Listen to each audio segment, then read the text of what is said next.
Wow. Well, wasn't that a heck of an episode?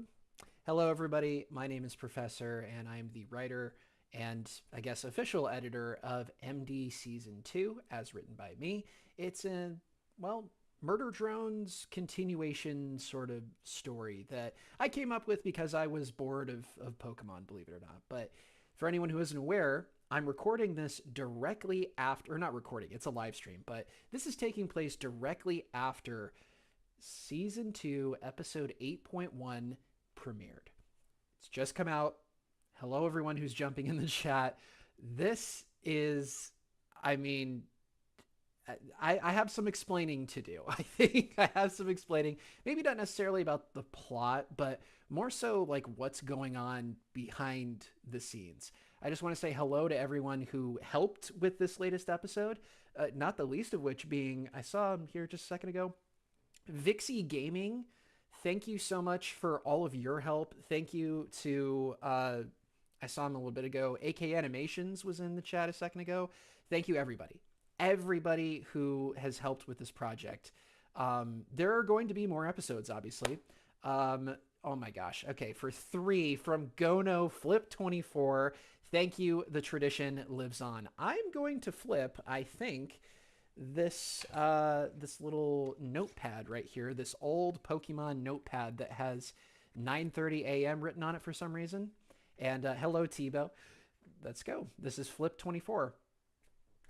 Ah, dang. Okay, I can do better. One more time. Okay, Flip 24 was a fail, but we always have next time. Anyway, so this episode, you may have noticed the point one right next to it. And if you're somebody who did voice work for Murder Drone Season 2, you may be aware that what was shown in the episode that just dropped wasn't everything you recorded. It wasn't everything that I said was going to be episode 8. There is a reason for that. So episode 8 was supposed to be 33 minutes long. In fact, I made a post announcing that it was going to be 33 minutes long. And I was fully prepared to leave it at that length until I woke up this morning and I realized that not only am I starting a new job this week, I'm also going back to school, college specifically, as if it would be anything else. So my schedule is about to get a whole lot more hectic really fast in the span of like a couple days, which means I probably am not going to have as much time as I would like to edit episode 8 in its entirety. Now, it's at least halfway done. You're right, Steve, in the chat. It was at least 16 minutes long. You got the first 16 minutes of episode 8. Episode 8.2 will come out as soon as it's done. I promise. The second that it's complete, I will upload it. But yeah, obviously Murder Drone Season 2 is not done yet. I don't want to spoil anything else, but I'll tell you guys that are here and who actually watch this live stream or this recording later on that episode 8 also will not be the end of MD Season 2. I've actually announced this in the past. There's going to be at least 9 episodes total, maybe more. I've got an entire story that I'm trying to finish up here. And I know that you guys at the end of the day are just happy to get more content. Thank you very much. Is it Tubuana? First time viewer? This individual says, take your time even though I want it now. I also want it now. I've actually got, if I wanted to, genuinely, if I wanted to, I have the audio done. The mixing's all done. The only thing I have to edit is the visuals. I could, in all seriousness, release like, it would be an audio only part 2 of episode 8 and just like not have any of the artwork that you guys worked so hard on. And I'm not going to do that. But in all seriousness, if I was the most impatient and unprofessional person in the world, I would just do that. But I'm not going to do that. I'm going to finish this video as soon as I can. It's just I am so unbelievably busy right now. But the real question is, did you guys enjoy what you were able to see so far? Genuinely, I was keeping up with the chat. I'm always there for the premiere of a new episode.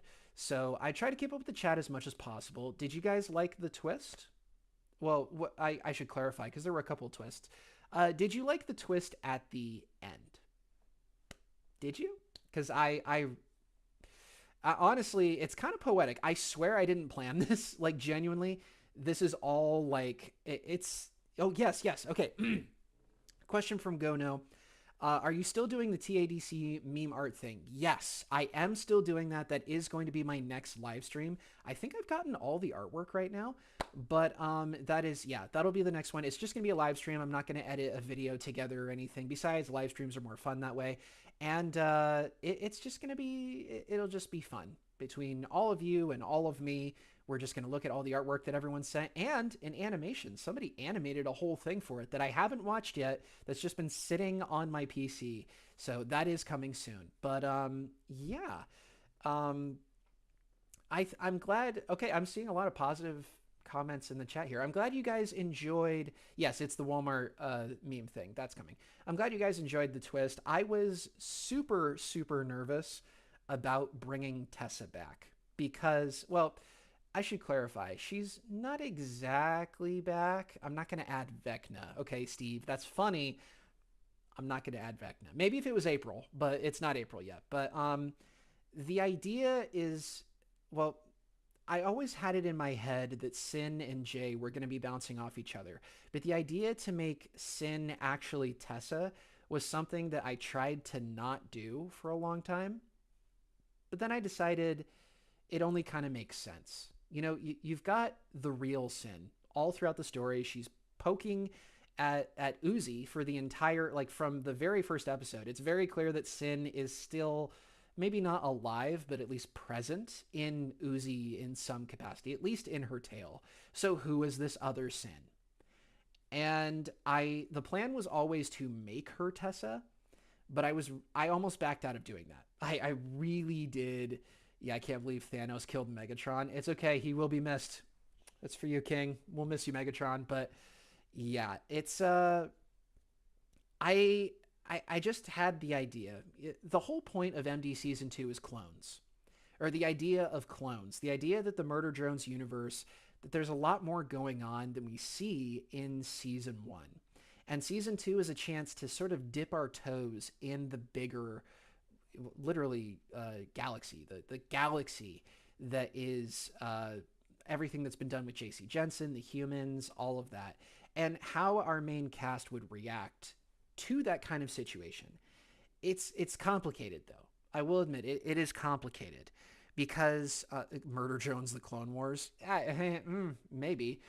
Maybe not that expansive, but the idea that clones are present in the world of murder or the universe of Murder Jones, that's like the central theme. So Sin is a clone of Sin, understandably. Because remember, Sin only acts like a mindless monster. And she is a monster, but she plans very, very well. She doesn't plan for everything, but it is like that's the whole point of her character. She is an eldritch monster. She does consume everything she can, but she also plans ahead. There's the deceptive side to Sin. So, of course, in my mind at least, of course she would have a backup. Of course she would have a way to clone herself in the unlikely event that she was taken out or something happened and her original Sin Tessa body was like taken out of commission. So that was the idea for the Sin that's at the JC Jensen flagship, the Extinction. We now know the name. So there you go. But yeah, I just really was hesitant to do that because the goal with MD season 2, as I've written it, was to not do what everyone else was doing. Not in the sense that like, ooh, I have to be original. I have to turn my glasses upside down and loosen my tie like a hipster. I do my own thing. I was doing it before it was cool. We're not doing that, okay? We're not trying to be like that. But the idea was to not just recreate what other people have done for their own like Murder Drones stories, essentially. So I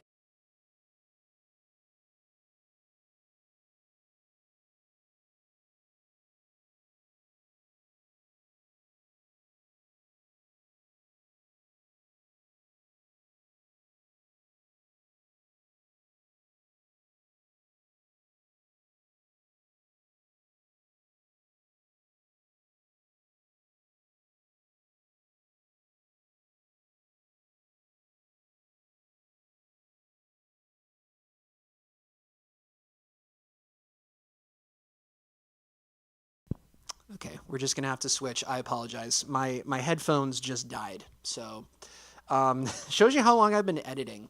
We're gonna have to switch to the low quality USB mic. I apologize for that. But sorry everybody. Yeah, Sin hacked the live stream. But anyway, the goal with MD Season 2 is just to make something that was unique and fun and still existed within the universe of Murder Drones.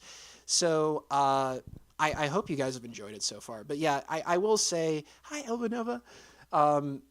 Again, Episode 8, Part 2 is coming. I have been editing nonstop for like 3 days straight just to get that what you saw today out.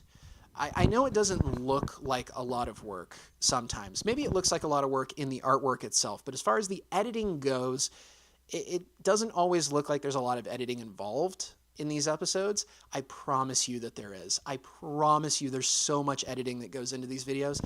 I can't show you here, but if you were to look at the timeline of one of these episodes, you would see like thin little shreds over the entire thing. Like I am editing the heck out of everything. Thank you, Steven. I'm glad you guys are enjoying MD Season 2 so far. I'm enjoying making it. I really, really am. Somebody asked earlier, I do have a Discord. I don't have a Discord server.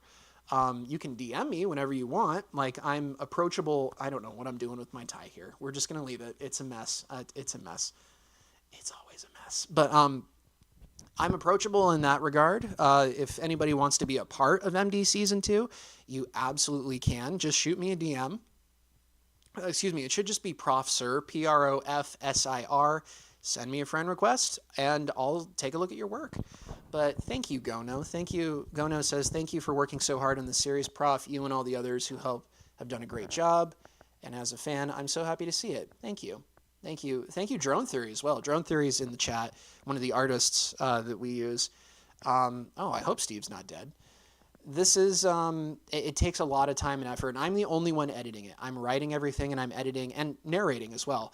So getting all of that done is very, very important to me. And I want to get if it were up to me, I would get these episodes out every week. But, you know, real life always comes first, and it always gets in the way. So I apologize for that. I apologize that it takes so long. I do also, as a full disclaimer, I don't want to take all the blame, so to speak, for the sound, for not bringing this out as quickly as possible. But there's also stuff behind the scenes that happens. There are people who jump on and off the project, who take a little longer than other people might to get their stuff done, whether it's artwork, voice acting, whatever it might be. Sometimes there's stuff that happens and people have to leave, or people just disappear, and I'm just kind of left wondering and waiting. And that's really frustrating for me on my end, because I'm trying to get this out as quickly as possible. And sometimes sometimes it literally comes down to one singular person who doesn't get their stuff done. And I'm not calling out anybody specifically, but this has happened in the past. Hi, The Real Sinista. Oh, wow. Actually, thank you. Thank you for being here. Your lines, which you recorded, will be in 8.2, I promise. But yeah, thank you, Gono. Thank you for being understanding, everybody. But yeah, it's just frustrating trying to run all this, because the idea is that it's a community project. So we have people from literally all over the world helping out with this. And as a result of that, you know, I do my own quality check, but people don't always reach the deadlines that I set, because none of us are getting paid for this. This is all volunteer work. We're just fans of Murder Drones and storytelling in general. But yeah, oh shoot, that's a heavy question. Sammy asks, will there be a romance between Jay and Nice Sin? I will admit that's not the direction I was planning on going. You can do that if you want. You can do your own fan art of that. I do not gatekeep characters, even characters that I've made for this series specifically, like Jazz and Ned and Armstrong. I don't gatekeep characters. You guys can do whatever you want with them. That's totally fine. I will too, but you guys can do whatever you want. But I will admit that was not my plan. Just because it's not romantic doesn't mean there can't be affection, though. That there can't be some kind of understanding. I would dare say even love. You can love somebody without being attracted to them. Family, specifically. That's the angle I'm kind of going for. But I hope that you guys are kind of grasping that Jay is still Jay. Like in other stories I've read, Jay is like this. So, and not that this is bad, but it's Jay is portrayed as this regretful character that's sobbing constantly, and she sees Tessa and she's like, "I'm so sorry." That is not the Jay that I remember from Murder Drone season 1, and that's not the Jay that I'm depicting in MD season 2. She is still very much Jay, and even when she sees basically not the reincarnation, but basically Tessa before her, the best version of Sin that there ever could have been, arguably, she's still like, no, I fight for the winning team here. I do that. Like, that's just, I don't care she literally says, I don't care who you are. That's Jay. Jay is scum. Like, that is just straight up. And I can say this because Jay is one of my favorite characters. She is corporate scum. She will do whatever increases her profit margins, and basically it's whatever she thinks is fine. But the bromance goes crazy, I guess. Yeah, it's tragedy. That's a great way to put it, Alexander. Yeah. Jay could definitely be a little bit more bitter, and in previous episodes we do kind of get a hint of that, but there is still some progression. Like, I'm giving her the chance to decide for herself. And I mean, the plot twist was crazy. Okay, I'm glad you like that, Elvanova. But the end question there, I did not plan on splitting this episode up into 2 parts, but the fact that it ended on Sin Tessa's question to Jay, what part of this I can't remember exactly what the line is, but it's like, and why do you expect you're going to get out of this alive, basically? In other words, Jay, you're not the main character. You're not Uzi. You're not V. You're not N. Like, you guys can get, thank you, Tebow. Thanks for being here. It's like, you can't be, basically what Sin is saying is like, you're not a main character. You don't have plot armor, Jay. You're the punching bag. You're the goon, so to speak. You're the Team Rocket, except less likable, of Murder Drones. Like, if somebody from the main cast dies, that's a big deal. But if you die, Jay, who's going to cry over your death? And that's the question we're left on. It's pretty, I thought I surprised myself sometimes. Again, 100% AI free, as with all of my stuff. So, yeah. Okay, what's going on in the chat here? Gono says a more favorable interpretation is that Jay is just scared. If she wasn't a bootlicker for the humans or Sin, yeah, I agree. It is, but it's true. It is true. Like, Jay is not a good person by any means. She's not a person at all, but she's not like a good person. It's not like how Uzi has her rough edges, but she still chooses to do the right thing. It's not like how N is just like wholesome despite being a murder machine, or how V chooses redemption, chooses repentance. Like, Jay is all in on the corporate stuff, and anybody who's worked in the corporate world will tell you that it is cutthroat. Like, you have no friends in the office. It's not like the show The Office. If you're in on the corporate side of things, it's like LA culture turned up to 100. It's crazy. But yeah, Jay does seem to she does care for a second, and there's a hint that Jay is willing to do, she's capable of choosing the right thing, but she often doesn't. She chooses what she thinks is right because she's the boss. And if you're the boss of a company, then surely you've got all the money. You must know. You see this reflected in like billionaires a lot. It's like, oh, I have all the money. I must know what's best for everybody. Everybody gets whatever. It's like when people like the oil tycoons over in Saudi Arabia or whatever, they'll be like, we're going to make this is real, by the way. We're going to make an entire turtle-shaped cruise liner, and it's going to be made out of concrete, and people are going to live on it.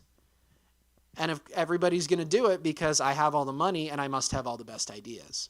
And they actually do stuff like that. But Jay does, I agree, Gono, Jay does seem kind of like a boss's secretary until you rewatch season 1, the pilot specifically. She is like, I'm the boss, or at least I'm the sergeant, if you will, if you can use military terms. Like, I'm the boss until the real boss shows up, and I definitely abuse my power. And that's the worst part about it. It's like, to a degree, Jay is kind of competent, but she is a goon.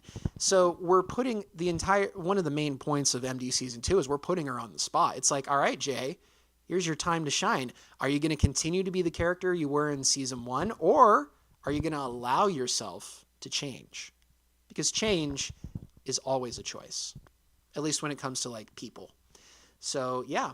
Does anyone know why some lives are short and some are videos? I'm honestly, oh, well, that's because, live streams, as soon as they're done being live, are re-uploaded to YouTube as videos. So chances are most people who watch this video aren't going to be in the live chat. They're going to watch this after the fact. Hello, viewers. Leave a like and comment what your favorite Murder Drones character is and why, if you're watching this after the live stream. But anyway, question from Sammy, who's been very patient. Will there be an original villain not connected or related to the Solver and is much more powerful than the Solver is? Yes and no. So Armstrong is one of the central antagonists of MD Season 2. We got a tiny, tiny little taste of him in this episode, and we'll see more of him in the next one for sure, or the next part of this video. But will they see the chat? They can. They have access to it, but most people just turn it off. But this is unrelated. I went out with my boyfriend today, and he got me cute Kenji key rings. Today's been great. Tell your boyfriend you're very grateful. That's definitely what your boyfriend wants to hear. Jay is your favorite from the show, then you're going to love MD Season 2. But, yeah, she's not a background character. Just like Michael points out, Jay is supposed to be another side to the story we're telling. We've got Uzi and Sin and V and N, and then we've got the newcomers, Jazz and Ned, and we've got their side of things where they're discovering that there's more to the universe than what they originally thought, and that there might be a way to take out Sin for good and not just have her live in Uzi's tail forever. So there's that side of things, and there's Sin constantly coming back and tormenting Uzi. But then we've got the flip side. It's like, well, what happened to that clone that Sin would absolutely have set up? What happened to the rest of J.C. Jensen's assets? Were they, like, you're telling me nobody thought to do anything beyond robot velociraptors? Like, so it's interesting. It's very fun. Armstrong is supposed to fulfill that secondary antagonistic role. But I knew that he wasn't even as interesting as his design is. If I was going to do a season 2, Sin had to be a big part of it. Not just as the Sintessa side of things, but like Sin herself had to be a big part of it. And Armstrong could be there. He could be a big part of it too, but Sin had to be the primary villain because she was already set up as one. But yeah, I don't want to spoil anything, but part 2, you're definitely going to see what Sin and Armstrong think of one another. The real Sin, not the one we've been introduced to so far. But yeah. It's fun. J.C. Jensen reminds me a lot of Vault-Tec. Yes, 100%. Although I would say Vault-Tec was more like, hey, we're going to experiment with like people.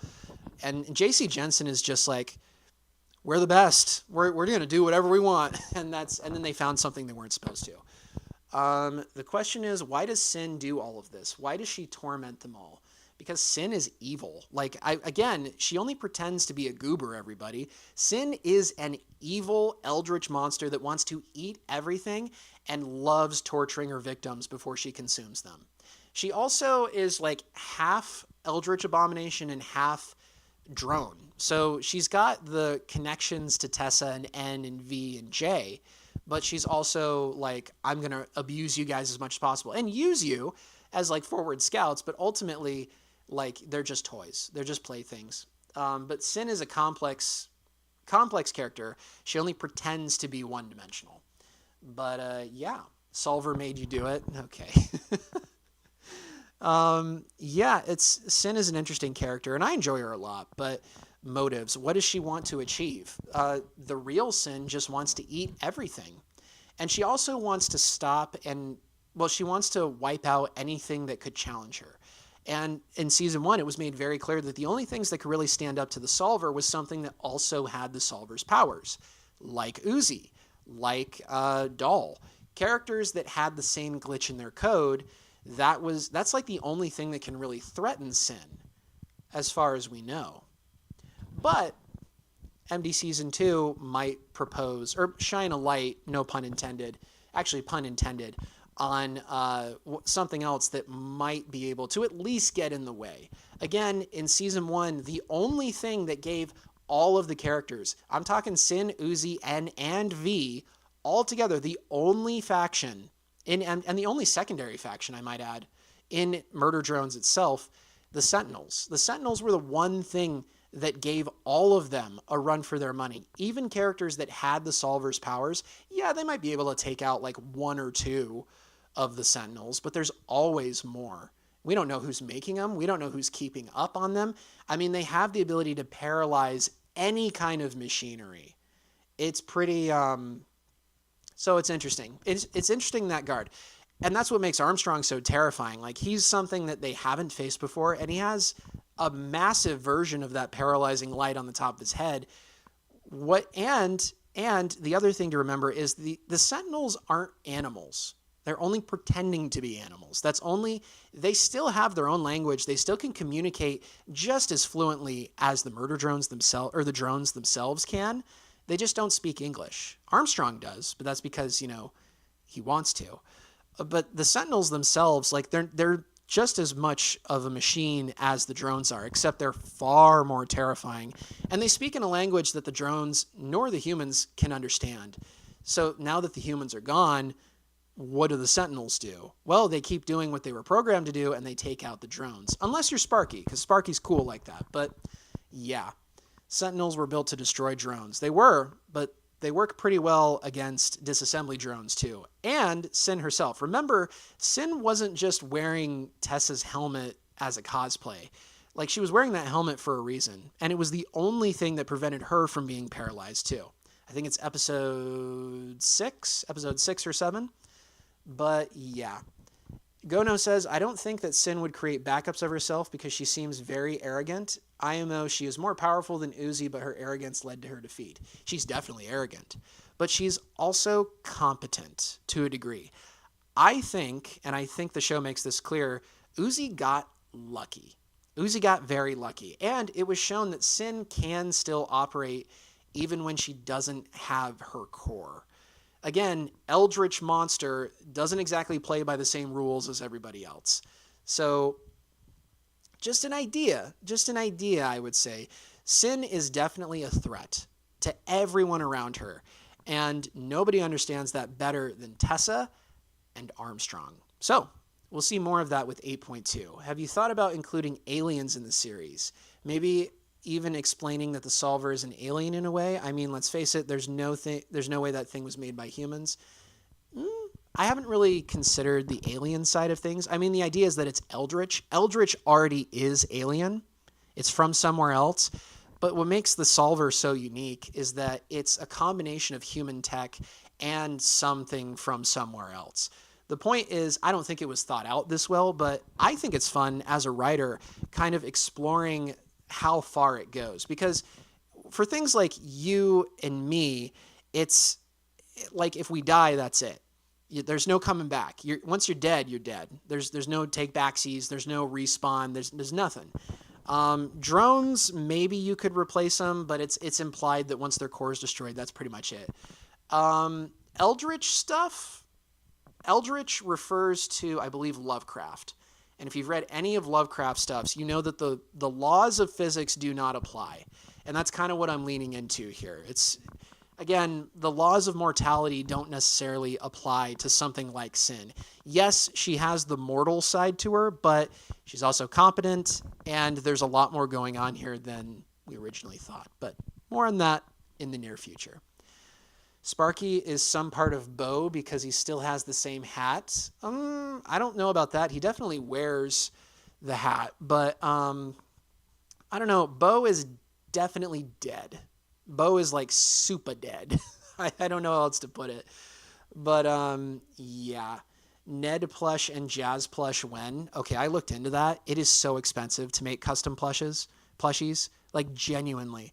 I mean, the most I think I could do is, now that I can do digital art, I can make some kind of t-shirt or sticker. I might do a sticker, actually, because those are the only characters that I technically own. Like, I cannot produce merchandise on my... There is a link on my profile or in the description below. You can check out shopprofsir.myspreadshop.com and you can see what I've made as merch so far. I cannot make anything that has official characters from Glitch. I'm not Hot Topic is what I'm trying to say. I'm not Etsy. I can't put Uzi's face on something and try and sell it. It's a violation of copyright. So the only characters that I own the rights to are Ned, Jazz, and even then it's kind of iffy because they're Murder Drones characters.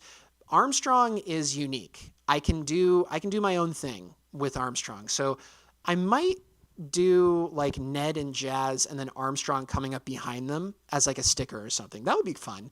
But digital models of them, I'm not a good 3D. I don't even know where I would start with that. I've never 3D modeled before. I've played with 3D model stuff, but I've never 3D modeled something before.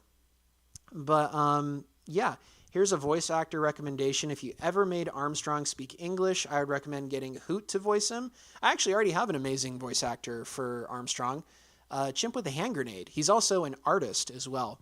But thank you for the recommendation anyway. Fan theory of mine, maybe he's got his soul in Sparky. Oh yeah, that's true. But the question is, do drones have souls? I don't know. Maybe someone should write that story. Gono says, I like the idea J.C. Jensen found something non-human, which allowed them to make the drones, because if I remember correctly, the solver comes from discarded drones, which humans made. Yes, specifically the programming. There's a fault in the programming, which interpret that how you will, that allows the solver to manifest in very, very rare cases. Sin is the best example of that glitch manifesting and allowing the eldritch monstrosity null to come through, and that's what makes Sin. But yeah, it's pretty interesting stuff. The further you dig into what counts as an eldritch monster, the more you realize that Sin is so unbelievably overpowered. But there is a very interesting question, Joshua. I don't know. I hope I never find out. I'm going to say no because they're robots, and even though they do eat things, they kind of just burn it and instantly turn it into whatever. I don't know. That is a question I never want to answer again. All right, we've got the number one V-simp in the chat, apparently. Easy there. But was Armstrong inspired by Sharptooth from The Land Before Time? Armstrong was inspired by a couple of things. Rexy from Jurassic Park and the Carnosaurus, however you say it, the Carnotaurs from Disney's Dinosaur. If you've never seen Disney's Dinosaur, that is probably the scariest the dinosaurs have ever been. Oh, Null, N-U-L-L. No K. Not like the god of the symbiotes. No, this Null is the text message that comes up when the solver's powers manifest. But yeah, deep MD lore there. Solver abilities are so off the rails broken. Yeah, that's what I'm saying. Like, seriously. The solver powers, this is the eldritch side of things, where they can basically convert anything into organic tissue. That's insane in and of itself. That's borderline magic, but that's what eldritch stuff is. It's horror on a level that isn't necessarily apocalyptic. It's almost incapable of being understood. That's the idea of Cthulhu and the other monsters that, the other characters, I should say, that Lovecraft came up with. It's impossible to know them. They're so big and their power is so vast that we just can't wrap our heads around them. And they exist on such a level that they don't even acknowledge humanity in any capacity. I know in the day of digital information, it's kind of hard to wrap your head around that because most of us get ignored on the regular. You put a message out on the internet and nobody sees it. That's like common. But back in the Lovecraftian days, the idea of something being so big and not even acknowledging Earth itself, like it was terrifying. And it still kind of is, if you can wrap your head around that idea. But again, eldritch stuff is nuts. I wanted to make a theory video one time on how the solver can create matter from nothing. You should go know, because that is an interesting question. Thank you, Sinista. Thank you for being here. Solver takes it to the next level. I agree. Does anyone have any questions specifically about what happened in 8.1? Did I miss any questions? A bit of both. Easy there. We're doing a bit of both.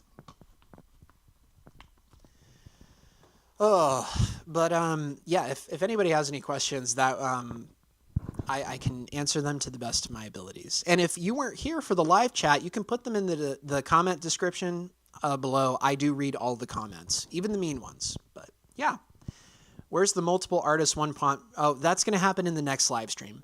This is just the post-premiere stream, just sitting down, having some fun with you guys before all the insanities kicks off tomorrow with school and work and everything. But yeah, it's my schedule is about to get really crazy really fast. But MD Season 2 is going to continue, so keep an eye out for the next part of Episode 8. But yeah. You say the stream will be posted as a video. Yeah, so as soon as we're done streaming, eventually, once it's done processing, YouTube has to process everything, just like they do any kind of upload. As soon as they're done processing it, it should be automatically, it should appear, if you go to my YouTube channel, the live tab, it should appear as a video, basically. When is 8.1 getting patched? As soon as 8.2 is available. Does Ned like V, like romantically? I'm guessing it's actually just platonic. That's a good question. Ned doesn't know exactly how he feels about V because remember, his experiences with V up until this point is the mansion. And again, Ned is a clone of N, just like Jazz is a clone of J. Ned and Jazz have been doing their own thing. They arrived on Copper 9 looking for Sin. Hello, Loud Void. Welcome. But thank you, Michael. I appreciate that. Ned, as far as V is concerned, his experiences with V have been very sour. V was the J of their world, of their experience. So to see V in this like redemptive position with the main cast, with the cast we know, Uzi and N and V and all them, Ned doesn't really like that. But at the same time, he can't deny that part of him wishes that things could go back to the way they were in the mansion. So I don't know if it's romantic. I think we should ask Liam Vickers and Glitch, what is N and V's relationship? However you interpret that relationship, that's basically how Ned feels towards V, but a little bit more twisted because N is kind of a twisted character. Hope your college life goes well. I do too, Wolf Snake. How many times have you watched Murder Drones? I lost count. Transformation idea for Armstrong. He would find something that would transform him into a kaiju-like being. That sounds like Destroya from Godzilla, and I do have a transformation already lined up, but no spoilers. More on that for 8.2. And in episode 9, for sure. Can we have a TV head character? No, it's overdone, and everyone else is already doing it. Is your season 2 like Uzi losing control of Sin's tail? Maybe not necessarily losing control, but Sin's tail stepping in and trying to, pick up the pieces, so to speak. But, yeah. It's difficult because MD Season 2, I've got all the characters we know and love, but I've also got 3 of my original ones. So how are we going to, how do we balance everything out? How do we not just do something completely original while also showing the main cast the respect that they deserve? That was my main thing. I wanted the characters to act and sound like they did as much as possible in Season 1. And I think we've done a pretty good job of that. They still change a little bit because the story progresses. But yeah, things are changing. Can you low-key make a character named Iser who marries V? No, I don't think V is the kind to settle down, to be honest. Which dub is your favorite of MD? I've only watched the English dub. But I've heard that the Russian one is pretty funny as well because Doll speaks English. But how about a cardboard box head character? Not exactly something that I think would fit into MD Season 2 as of now. How do you feel about the rewrite the show went through after Episode 2? I think they played it off pretty well. It definitely could have been executed better, but I mean, that's kind of the charm of Murder Drones. Every single episode is different, and I've talked about this in the past. Every single episode is an homage to something, like a genre or a film or something that Liam Vickers and Glitch enjoy. So it's kind of fun in that regard. It's still the same characters, but things change as time goes by, as each episode comes out. And I think they pulled it off pretty well. It definitely could be better, but I think they pulled it off pretty well. When you say N is twisted, Ned is twisted, are you implying that N will become I meant Ned. I apologize if I said N. Ned is twisted, not N. Is Ned dead, or will he come back like V did in season 1? I think that's about all the time we have for today. So thank you everybody so much for watching. This stream is supposed to be a little bit shorter. If you have any other questions, put them in the comments down below. And thank you so much for watching. Episode 8.2 will be coming out as soon as it's done. In the meantime, thank you for tuning in. Hope you enjoyed this little peek behind the curtains, and I'll